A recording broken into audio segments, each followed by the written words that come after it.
Hey guys, welcome back to my kitchen, and today I'm going to be making an easy one-pot chicken pasta dish.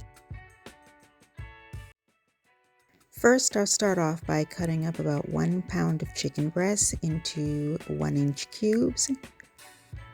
I'll place this into a bowl and then get it ready to season.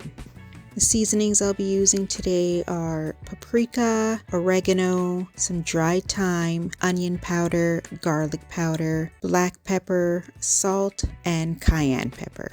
Now I'll add the seasonings into the bowl and give it a good mix to make sure that all my chicken pieces are evenly coated. Once that's all done, I'll set it aside. Now in a large deep skillet over medium-high heat, I'll add 2 tablespoons of oil and 1 tablespoon of butter. Once the butter is melted, I'll add in my chicken pieces. And I'm just gonna let the chicken brown for a couple minutes on each side.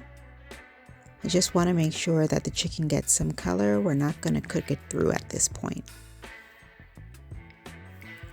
Now I'll add in my onions and mushrooms and just let this saute for about 1 to 2 minutes, just until the mushrooms start to absorb some moisture.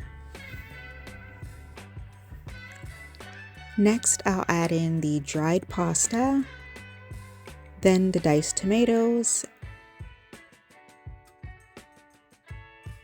and chicken broth. I'll cover this with a lid and let the liquid come to a boil, and then turn the heat to low and let this simmer for about 8 minutes.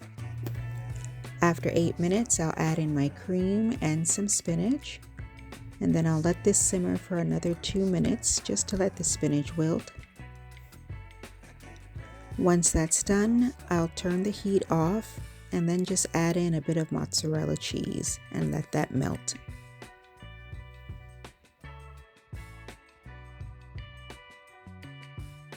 And that's it. One pot chicken pasta. This is a perfect weeknight dish, as this only took from start to finish about 30 minutes to make. Now, if you enjoyed today's recipe, please make sure to give this video a like. Leave a comment on what other ingredients you think I should add to this pasta next time. And make sure you subscribe to my channel so you never miss a new recipe.